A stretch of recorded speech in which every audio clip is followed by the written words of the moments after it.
Hey guys, what's going on? Mouse here. So, I honestly thought that I wouldn't be uploading any more Guild Boss video in this patch involving a carry, but apparently there is still something that we can do to further improve the scores. And as you can see here, 4.9 fucking billion on Thomas Andrei. I honestly thought that this wasn't possible. I myself was surprised after this run. I probably can reach 5 billion. I had some runs where I messed up that is much better than this. So in this video, I'm gonna break down the entire run and I'm gonna show you all the tricks that I'm using now, as well as all the adjustments on the build, artifacts, gameplay, etc. Literally everything will be shared in this video. Now before we do, just a quick favor guys, please do support me in the SLA content creator program. This would help me a lot. Thank you so much everyone, and we still have some codes to give away and we still have 3 codes coming soon, so make sure to support so that you can receive those codes as well. And now let's go ahead to the first part, which is the blessing set trick. So I use blessing set on that run. Some of you probably already know this, that blessing set is actually triggered by shadow step and the ultimate. Shadow step is classified as a support skill, kind of weird, but I'm not sure if this is a bug or not, but it still has not been fixed right now. And what I'm about to show you, I'm also not sure if that's a bug or not. Who knows? We don't know anymore. Bugs, features, bugs turning to features. It's so confusing right now. But still, I'm gonna share it with you guys so you can use it as well to further increase your damage in the guild boss. So blessing set has a cooldown of 25 seconds and the duration is 20 seconds. So one of the things that I mentioned before is that there is a downtime on blessing set, and tracking this cooldown is actually quite difficult, but there is actually a workaround, kind of workaround on that you can use to minimize this or the downtime so that you can ensure that it will mostly be up during crucial moments. So I'm just gonna cast a shadow step. As you can see, there is a burning blessing here. That's gonna be a 20 seconds duration.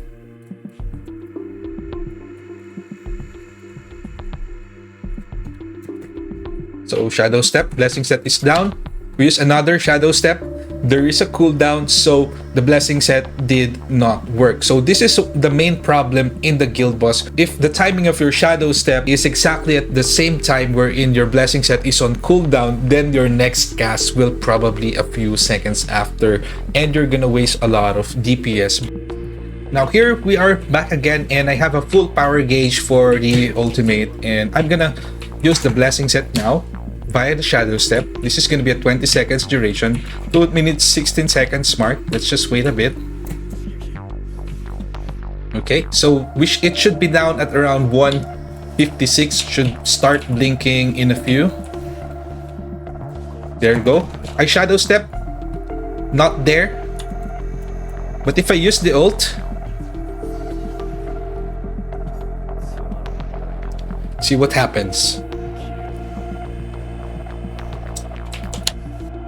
It's there. So what happens here is that the support skill, which is the shadow step here, I'm not sure if that's how it's supposed to work, and the ultimate has a different proc. They do not stack, but if you use them, they have separate cooldown. So let me do that again, and I'm gonna use the ultimate before the shadow step blessing set expires. Right, so here we go again. I'm gonna proc it using the shadow step at around 218, or yeah, it should blink at around, we only have one here, maybe before 158. Once it starts blinking, okay, let me pause this. I'm gonna use the ultimate now and see what happens.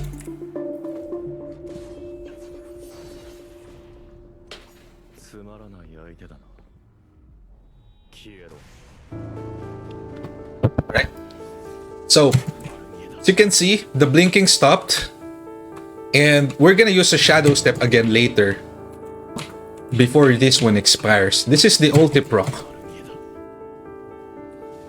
Okay, there you go. Got refreshed again. There.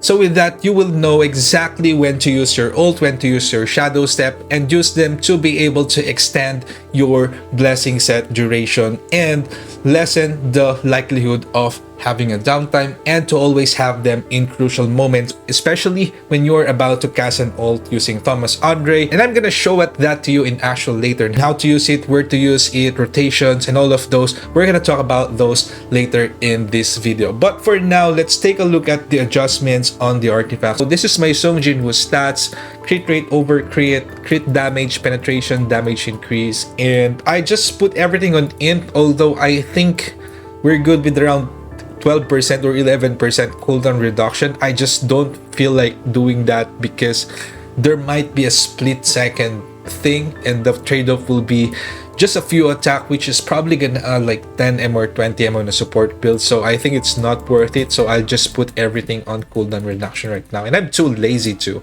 re-optimize that. But I'm gonna do that later if needed. I just don't spend much time on things that are not gonna make that much impact. And for the skills, we're still using Vacuum Wave Legendary and the Dagger Rush Water for that increased damage dealt 10%. Next would be the QTE skills. This is also important actually. I'm using the Surprise Attack for the weak break, and then I'm also using Death Squall for another break and break effectiveness. So I'm using this as an insurance as well as an extra break skills, because sometimes, for example, I use the vacuum wave before the break phase and I don't have any more break skills, not enough break skills. But with this, at least you're gonna have something that you can use. So for the blessing stones, still pretty standard, and I added sharp perception. I'm not using the Demon Slayer anymore because I actually, this time around, I had the time to sit down and be able to try hard on the guild boss. I wasn't playing guild boss for the past few days. I actually waited for the 11-100 before that, and I tried to master and improve my gameplay part, which I usually don't, but this time around I really wanted to reach that rage 20. So I added sharp perception and just had more discipline in doing normal attacks, budgeting my MP. And now for the entire lineup, here's my carry now, A9. Stats, there you go, good stats. Skills, 10 and 10 here. We have one hit kill, of course, to lessen the downtime of the ult, which is very, very important because of that crit rate buff that GGH and Thomas badly needs. And then I'm now using the Peridot here. So in my past video, I actually was using Obsidian here and Peridot on Song Jin-woo plus the Guardian set. However, the Guardian set was apparently bugged. Although it still worked great, however, the peak or the ceiling will be much lower. You can also do 4-piece Sylph and 4-piece Blessing set here. You can still trigger the Blessing set, although it's just the 4-piece set, it will still add a bit of damage to the team. I also used that. It's just that this time around, I had to perfect the gameplay to reach that high score, and I can even reach higher up to 11.6 to 11.7 billion. Later, you're gonna see if Blessing set is for you, because the tendency here, if you don't do the gameplay that I'm gonna show you later, then you're gonna end up probably with much lower score, or probably just about the same. Sometimes lower, sometimes a bit higher, but it's very inconsistent because of that Blessing set timings. Now for GGH, my defense now is 35.7k. Crit damage, defense penetration, damage increase, and over crit there, light damage. So you might be wondering, oh, you have so much defense now on Gogunhi. How the fuck did that happen? Of course, I have good artifacts, but most of the artifacts that Gogunhi is using right now are the artifacts that I used on Thomas Andrei. I actually transferred some of Thomas Andrei's artifact to Gogunhi to balance the stats. So as you can see here, my Thomas Andrei 34k defense only. 34k defense, 4.9 billion damage.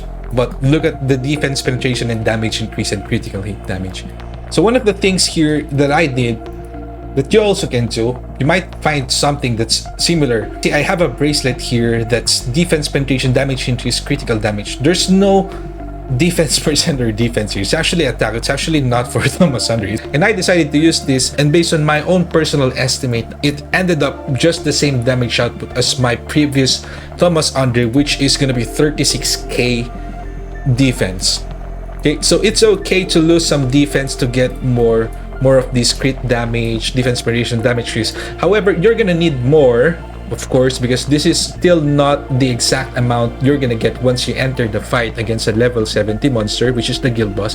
By the way, guys, guild boss shows level 80, but it's actually a level 70 monster based on its profile, based on the effect of crit rate and crit damage on the guild boss, as well as the precision. It is more likely, it's a level 70 boss, but the devs showed it as level 80. So anyway, by doing this, I was able to use some artifacts that I actually am not using at all, and I was able to transfer a better artifact to Gogunhi and readjust the stats. So again, Thomas Andrei, here's my build. There you go. Then skill levels, artifacts, and then I don't even have the proper artifacts here. I just borrowed from Libora just so I can get more crit damage to balance everything, because this is very important, especially on Thomas Andrei. So for Team B, some adjustments here as well. Stats, 62k HP, pretty standard on everything. Skill levels, and then I'm using now V-Reset just so I will have more uptime on the weapon debuff, as well as to help Mirai Amamiya with the MP problem. So what happened now is that I'm still using the Noble Sacrifice to get a tiny bit of damage output on Mirai Amamiya, just like 2-3% probably on the final damage output towards the end, but that's fine because Hansemi is using V-Reset and she can spam the MP skills more. I was able to lessen the MP consumption reduction on Mirai. It's actually just 1.8k and rarely has MP problems. But look at the stats, guys. This is crazy stats. To be honest, 36.5k attack, crit damage 198, defense penetration, and damage increase here, both 26%. So what happened now is that instead of me using a core that gives MP consumption reduction, I added another damage core with the defense penetration. My Mirai is 1.6 billion in this run, but usually she's 1.8 to 1.9 billion already without the Sylph blessing on the party or the team. My Choi Jong-in is still using the same thing. Here's the stats, crazy stats as well, although could be improved. Skills, and then still using Guardian Set plus Obsidian. The cores here. For the Team C, Min Byung-gu is just using Angel in White plus 4-piece Sylph here. Now Libora is 32.9k. I actually reallocated all of my artifacts to balance everyone out. And then skills, artifacts, now using 4-piece Curse. I did find that I can use 4-piece Curse here just fine as long as we have Min in the party because of that aura. We did show this in our previous video on Overcrit, wherein we tested the effect of Min's A1 aura on the summons of Libora, and what we found out there is a really huge impact towards Libora's crit rate. So I guess it was fine, and I also have better stats here. Chahi-in 32.7k, 191 crit rate, defense penetration high, damage increase high, light damage. Alright, so that's gonna be it for the entire setup. Now let's go to the play-by-play of the run. Of course, casted Ice Dagger Rush, Grim, and pay attention to the timer. As soon as I did my Extreme Evasion, I immediately pressed the Shadow Step to activate that Burning Blessing effect. And remember, when using the Ice Dagger Rush, you have to be very close, because the moment you step away just a bit further away from the opponent, then the debuff will be gone, okay? So everything here is pretty standard. The most important thing here is using your blessing set correctly. Remember that we casted it at around 56 or 55 mark. So what you want to do here is not to press your Shadow Step immediately and wait for the cooldown to go off. So one of the problems and mistakes that people are doing, including me, is that we don't pay much attention to this. And for example, we casted the Shadow Step a second early, then our next chance to proc it will take a long time because you won't be doing Shadow Step anytime soon. You can use the ult, but using the ult also has to make sense, because if you use the ult suddenly just to activate the blessing set, then you're not gonna get the mechanics you want or the movement from the boss that you want, because it will reset the attack patterns. It might get bugged sometime. Turn around, Shadow Step here. Okay, we did the Shadow Step, but that will not proc a blessing set, because remember, we just activated the shadow step. So what you want to do here is to use your ult to extend that effect, because if it does this mechanics, then your next shadow step is still on cooldown, and you kind of don't want to have that downtime. Here, there you go, shadow step, and then another combination with Thomas Andrei. So just real quick, just in case you haven't watched my video on Thomas Andrei's damage trick, I highly recommend that you do, and please do watch the video on the Ice Dagger Rush as well, so that you guys would have an idea on how to use Thomas Andrei's ultimate and make sure that it's always gonna land with the shadow step and the moon shadow. Even if it's an auto ultimate, whenever I get the chance to time that properly, then I press them manually, and like this one. There you go. Big ult coming there from the shadow step and moon shadow debuff. So this is one of the cases wherein you want to use your ultimate, because there is going to be a lot of downtime when the boss is doing the roar mechanics, because it's going to go up, some animations, turn around. You're not going to be able to do a shadow step anytime soon. So here we go. Shadow step. Just going straight here. So as you can see here, I'm gonna press Thomas Andrei's ultimate. I'm gonna keep pressing it because I know that he already used the skills, and I want to do the double ultimate trick here. And it's gonna be with shadow step, of course. There you go. Boom.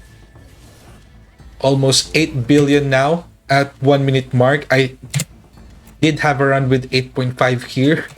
Alright, break phase. As you can see, I have 2 break skills, improved my break effectiveness, and Thomas Andrei has ult once again.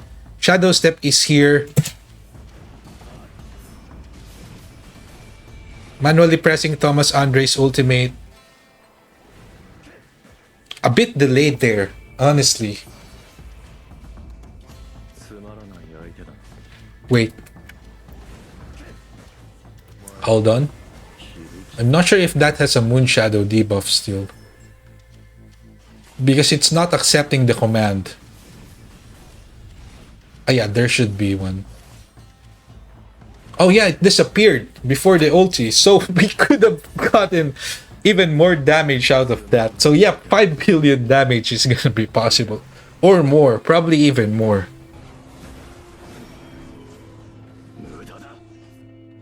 And here, I even failed 1 shadow step because of that wing bug. I do hope that they fix that though. Alright, but anyway, we got it back immediately.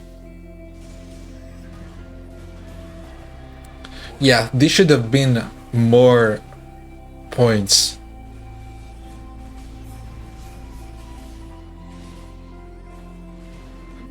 And so here we don't have the blessing set anymore, and we kind of have no choice because we kind of have to use the skills. But in crucial moments like this, you have the ult, and you're gonna be able to pull off that damage increase. There, buff, boom. I really think it's gonna be 11.6 or 11.7 max in this kind of character progression with the right gameplay and RNG on the mechanics. Just a few pointers. This is actually not like very complicated. You don't have to track this all the time. The most important thing really is just the first one, and then you can cycle your ultimate as well as your shadow step. So if you use the shadow step and there's no blessing set activated yet, usually it's gonna show that text burning blessing, right? And if you don't see that and you're not sure whether you still have the blessing buff, because apparently it's the same icon with that vertical arts, devs, please just fix this icon. You can literally just use the blessing set icon here to show that it's the blessing set effect. You don't have to use the same icons. What the fuck? Those are like super basic already. Sorry about the rant.